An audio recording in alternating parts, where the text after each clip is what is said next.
بسم اللہ الرحمن الرحیم۔ آج ہم عبادات میں سے دوسری عبادت روزہ پڑھیں گے۔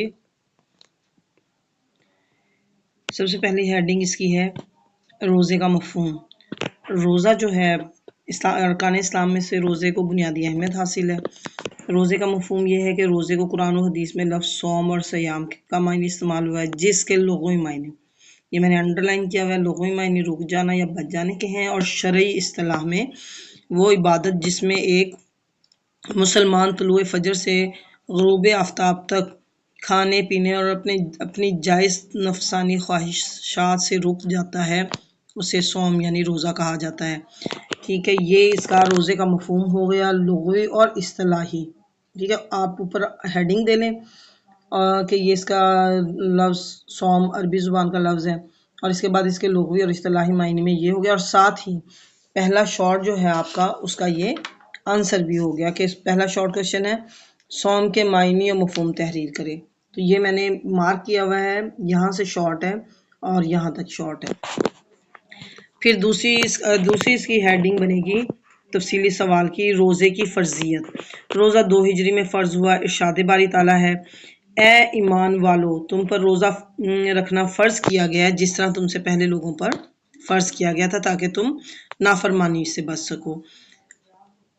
اور اس میں روزے کی حدیث مبارکہ میں روزے کی فضیلت فرض ہونے کے ذکر کے ساتھ ساتھ روزے کے اولین مقاصد کیا ہیں، تقوی اور پرہیزگاری اختیار کرنا بھی کیا گیا ہے، اور سفر اور مرض کے علاوہ روزہ ہر عاقل بالغ مسلمان مرد عورت پر فرض ہے۔ یہاں تک یہ روزے کی فرضیت کا پوائنٹ ہے۔ پھر تیسری اس کا جو پوائنٹ ہے روزے کی اہمیت اور فضیلت، اس کو کمبائن کیا، یہ اہمیت ہے جتنا ہم پڑھیں گے، فضیلت اگلے پیج پہ ہے۔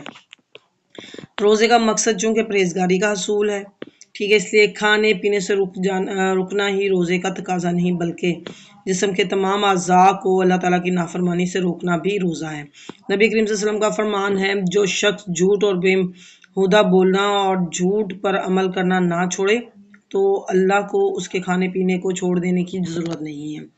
طلوع فجر سے سحری کا وقت ختم ہو جاتا ہے اور مغرب کا وقت شروع ہونے پر افطار کی جاتی ہے۔ یہاں سے آپ فضیلت کر سکتے ہیں، خود سحری اور افطاری کرنے یا کسی دوسرے مسلمان کو کروانے کی بہت فضیلت ہے۔ نبی اکرم صلی اللہ علیہ وسلم کا ارشاد ہے، سحری کرو کیونکہ سحری کرنے میں برکت ہے۔ اس طرح یہ پورا ایک پیراگراف ہے جس میں سے آپ احادیث کو یاد کر لیں، ٹھیک ہے، اور آپ اپنے اس کے فضیلت میں لکھ دیجئے گا، اور یوں آپ کا یہ والا فضیلت اہمیت و فضیلت والا پیراگراف پورا ہو جائے گا۔ اور روزے کے آگے ہیں فوائد و ثمرات، ٹھیک ہے، اس سے روزہ رکھنے سے ہمیں کیا فائدے حاصل ہوتے ہیں۔ روزہ رکھنے سے جہاں اطمینان قلب یعنی دل کا سکون حاصل ہوتا ہے، اس کے ساتھ ساتھ صبر و شکر جیسے روحانی فوائد بھی حاصل ہوتے ہیں۔ وہاں کم کھانے کی وجہ سے معدے کو پورا مہینہ آرام ملتا ہے، جس کی وجہ سے انسان مختلف قسم کی بیماریوں سے محفوظ ہو جاتا ہے۔ دوسرا پوائنٹ اس کا ہے، روزے کی برکات حاصل کرنے کے لیے لوگ زکوٰۃ و صدقات ادا کرتے ہیں، جس سے غربا، مساکین اور دیگر ضرورت مندوں کی ضرورت پوری ہو جاتی ہے۔ نمبر 3، روزہ جو ہے مقررہ وقت پر سحری اور افطاری انسان کو نظم و ضبط کی پابندی کا درس دیتی ہے۔ نمبر 4، روزے سے مسلمانوں میں تقوی، پرہیزگاری اور جسمانی اور روحانی طہارت اور ایثار و ہمدردی جیسے صفات پیدا ہوتی ہیں۔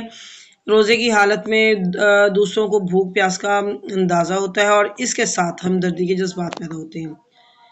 5، روزے کی وجہ سے نیکی اور تقوی کی فضا پیدا ہوتی ہے، جس کی وجہ سے مسلمانوں میں عبادت کا شوق بڑھ جاتا ہے اور روحانی تسکین حاصل ہوتی ہے۔ اس طرح سے یہ اس کے فوائد و ثمرات حاصل ہوتی ہیں۔ ہمیں چاہیے کہ ہم رمضان المبارک میں کثرت سے صدقات و خیرات کا اہتمام کریں تاکہ معاشرہ کے نادار اور غریب افراد کی مدد ہو سکے اور وہ بھی عید الفطر کی خوشیوں میں شریک ہو سکیں۔ رمضان المبارک میں کثرت سے عبادت کرنی چاہیے تاکہ ہم اللہ تعالیٰ کی راضی کر کے اپنی بخشش کروا سکیں، دنیا اور آخرت میں کامیابی حاصل کر سکیں۔ ہمیں رمضان المبارک کے معاملات کو بھرپور جاری رکھنا چاہیے۔ آگے پیارے بچوں اس کی مشق آ جاتی ہے۔ قرآن مجید کے مطابق روزے کا سب سے اہم مقصد کیا ہے؟ وہ تقوی کو اختیار کرنا ہے۔ وہ روزہ اللہ تعالیٰ کی بارگاہ میں مقبول نہیں۔ کون سا؟ جس میں جھوٹ اور فحش گوئی شامل ہو۔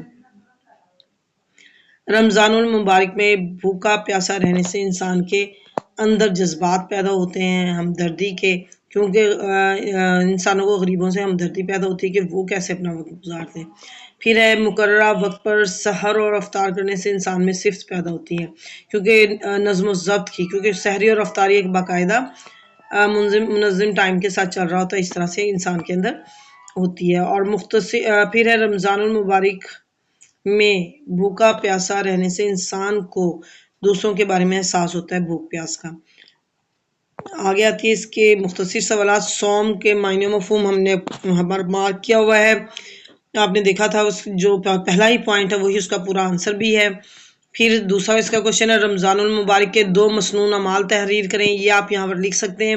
سحری کرنا، اعتکاف، تلاوت قرآن پاک۔ انہوں نے 2 پوچھے، ہم نے 3 لکھ دیے ہیں۔